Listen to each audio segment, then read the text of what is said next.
I got you, people. So today we're gonna talk about the Black Panther Party of Self-Defense, and this is the old party, right?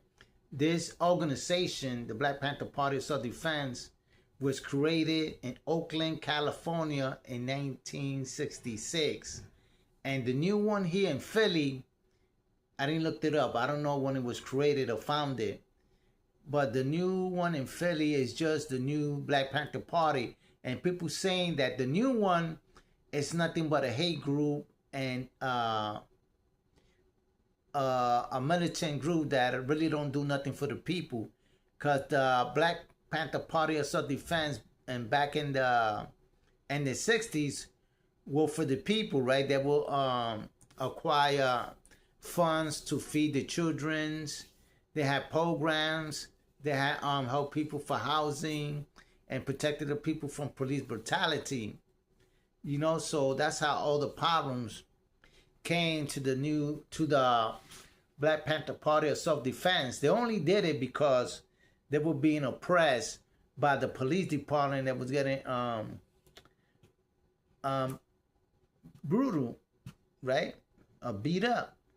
There were water holes. They're getting bitten by dogs. So they took it upon themselves to protect their own community. And most of them that founded, these people that founded the Black Panther Party of Self-Defense, they were college students, right? These was a black educated black brothers and sisters that went to college and decided that they're not gonna take what had happened to them to their parents, that they were gonna change that and form an organization. And most of their members were also military members that came from the army that had fought, right, in Vietnam and came back, and they also couldn't find anything to do, and they was getting harassed by their own government, the police, getting beat up or brutalized. They were being oppressed, so they also joined the organization to help themselves and protect themselves. But the FBI seen them as a threat to national security. And that's how the FBI, the CIA, all plotted a covert operation called the COINTELPRO, right? The COINTELPRO, what was the topic of dealing with the Black Panther Party of Self-Defense. So a lot of them got infiltrated by their own people. People that was inside also the organization were informants to the government. So the informant was paying them to get them information, get them intel, and that's how a lot of them got infiltrated and got broken down, right? And a couple of them got killed that was set up by these informants and was canceled of their life. So, right, the organization started was founded in 1966 by a group of students, right? Bobby Seals, Huey P. Newton, and there was others. Oh, no, that's it. And and the organization started declining in the 1970s, but in 1982 was the official dismantlement of the Black Panther Party of Self-Defense. So you see, it looks like that no organization that's here in America that thinks that he could fight the government without the resources, right? Because they really didn't have a structure of looking out for each other. They didn't have like a buddy system looking out, make sure that the people ain't doing the wrong thing, being informants, talking to cops, people they're not supposed to. So they had so many people that they couldn't control, I guess, who was loyal to the party, right? The Black Panther Party of Self-Defense. So that's how they got caught, dismantled. There was fights among them. There was no trust. There was also accused of drug dealing and extortion, investment, a lot of things. They were taking money out of the organization So that's what the propaganda media says. I just read it. Storm read it and things like that. So what I'm saying is that you gotta be careful when you join these groups, and that your life is gonna change, not for the bad, but for the worse, right? It's not gonna get no better. It's gonna get from bad to worse if you really don't know what you're getting into. So this new Black Panther Party in Philly thinks that they could outdo the the Black Panther Party of Self-Defense from the 60s.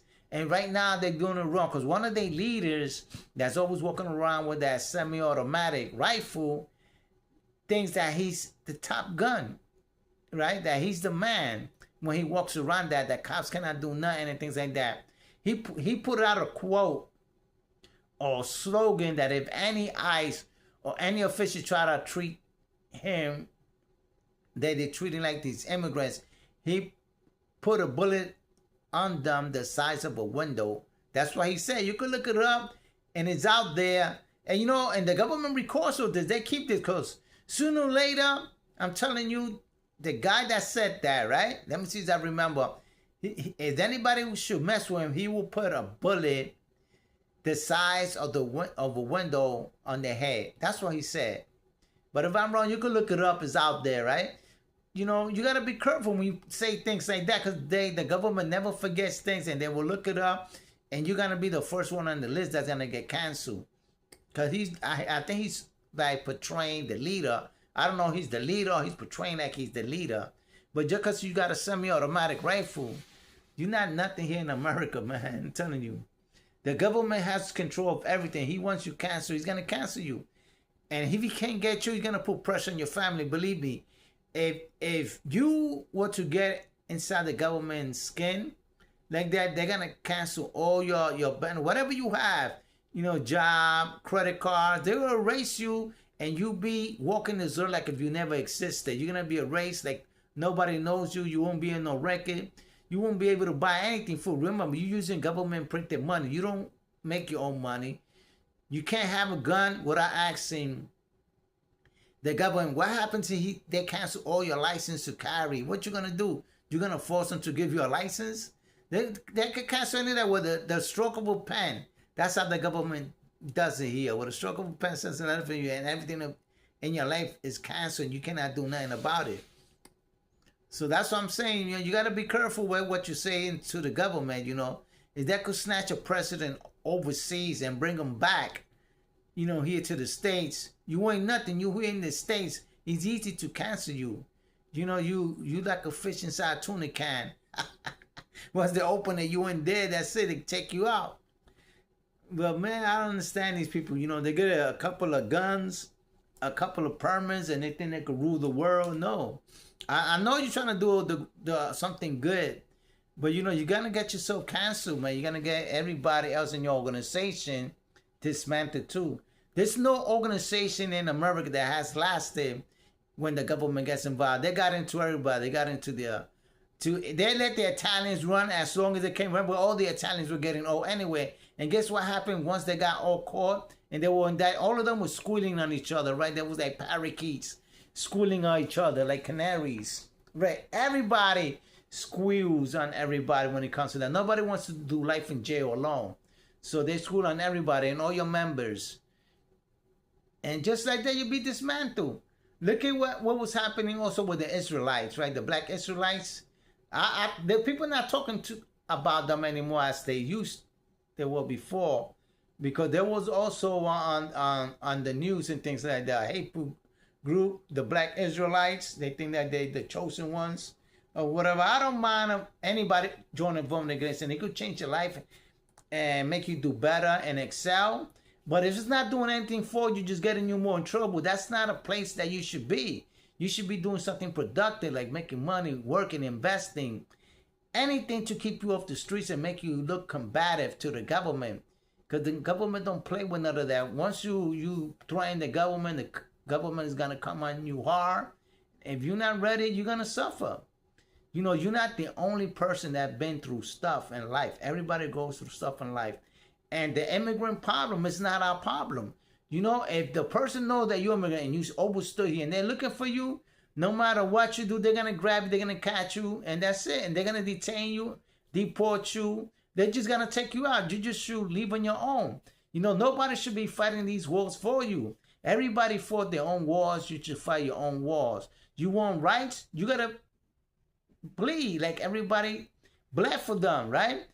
Blood, sweat, and tears. That's what you got to do. Your generation's got to fight so your next generation could live, people. And with that, I let you go. Don't get involved with things that doesn't got nothing to do with you. And with that, I let you go and you think about that.